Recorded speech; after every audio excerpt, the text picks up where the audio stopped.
Hey friends, it's Theresa here and welcome back to my channel. Today I'm doing a layout for the Traci Reed Designs Creative Team, and our theme today is starting fresh. I'm working with the Time to Thrive collection, and you can see here I created a background paper.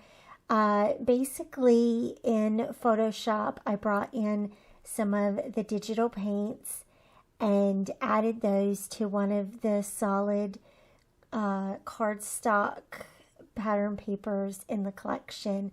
I have some of the elements printed out here, just a couple of labels and washi strips and different little things that I thought I might use. I've also printed and cropped my photo to a circle using one of the digital frames in this collection. And then I thought I would have a play with some of my wood veneer pieces. These are just pieces I've collected over the years in my stash, and particularly wanted to bring in some of these arrows. And I'm going to use these to create a sense of movement on the layout. And then I also have just a couple of things from Cocoa Daisy, a alphabet set, and some foam words, a couple of stamp sets, and also some enamel dots. And so when I created the background page, I positioned those digital paints very intentionally here, one in the lower right hand corner and one in the upper left hand corner. And this creates a diagonal page design. Those paint splotches or paint on positioned that way in the background paper creates a home base, what I like to call a home base for my elements, for the clusters and the little things that I'm going to be adding to the page. And that's a great way to use those digital paints and create your own little background in your own kind of unique pattern paper. And it also helps to ground your embellishment clusters starting from the get-go.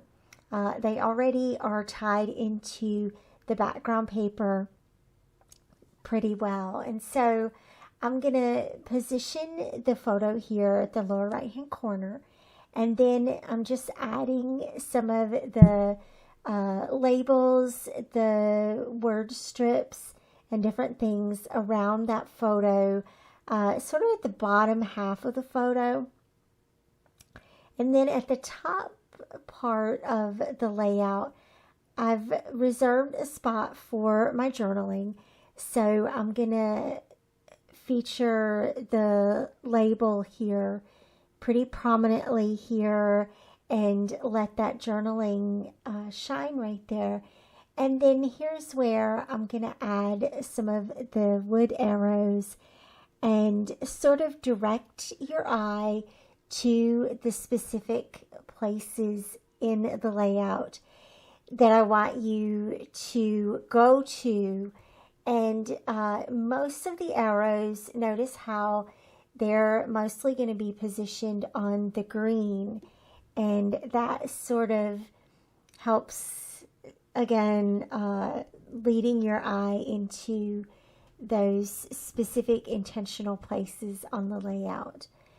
And I know, it's probably a little bit cheesy, but it's also fun, right?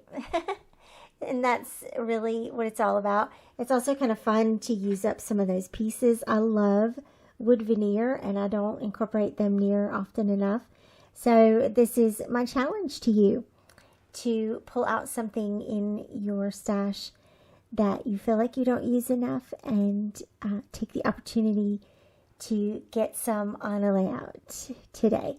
It can be wood veneers if you want, or anything else that you particularly know you have in your stash. And so then the next thing I'm going to do as well is add a little bit of stamping here to this background. And notice how I'm overlapping some of the stamps with the labels and the background paper both. And that's something that I've started doing. I'm not sure how I started doing that, but I kind of like it.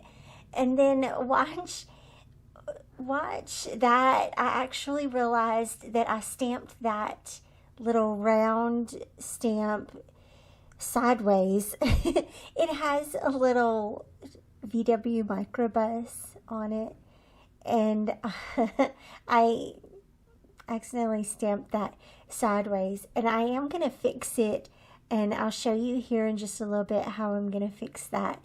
It's a little mistake, but nobody has to really know. And so I wanted to tell you a little bit about the story of this layout as well. I've talked about this story already. I scrapbooked this photo in December Daily. It was day 3 or 4, I think. But our oldest son, Addison, actually began a fresh start. Recently, he moved out from our home and into his new home in a different state, and we're really excited for him and sent him off with lots of love and well wishes. And that's an exciting time for a teenager, for an 18, 19-year-old. And so that was my interpretation of the fresh start. And I think that there's a lot of ways to gain a fresh start, whether it's a move like for Addison, or a new job, or a new opportunity, or a new relationship, or a new, if you're newly divorced, or the new year, or a new family, or new friendships. There's just a lot of different ways to bring about a fresh start, and so many fun ways to document those. And so that's how this layout came to be, was for the Traci Reed blog.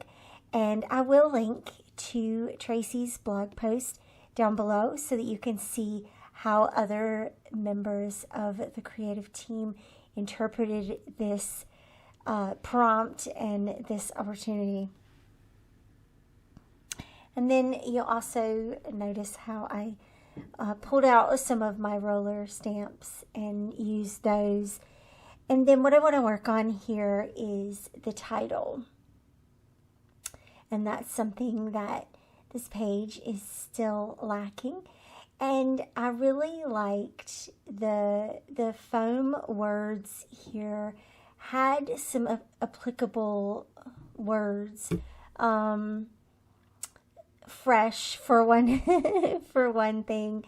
And so even though the word pack didn't have the entire title, it was an opportunity. I brought in the alphabets because I knew that that would help me create the title that I was going for.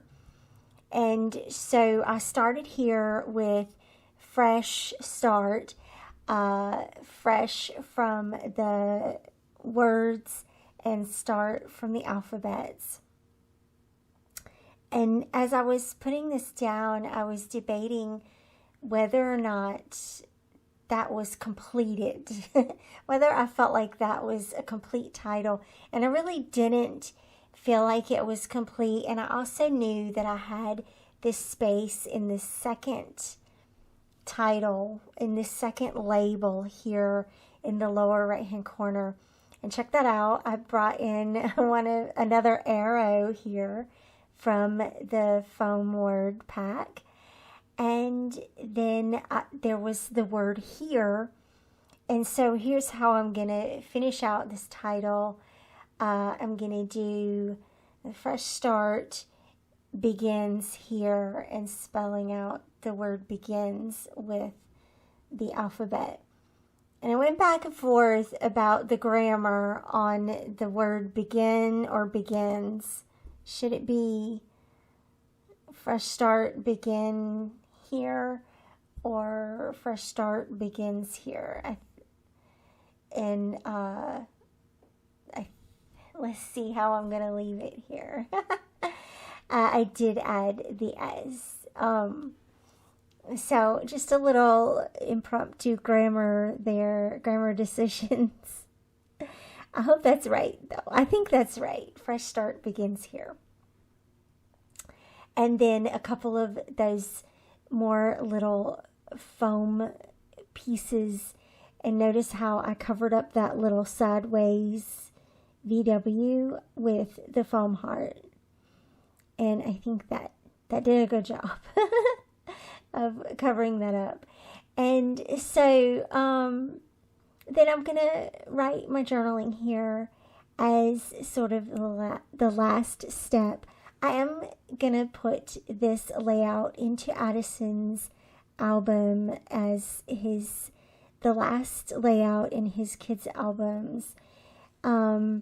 It doesn't mean that his kids' albums are done by any means, and not by a long shot, but this is a great way to end out an album series like that. Thanks so much for watching today. I will have this on my blog and have that linked below. I'll have the product linked below as well, and Traci's blog post linked. So thanks again for watching, and I'll see you back here again soon. Bye-bye.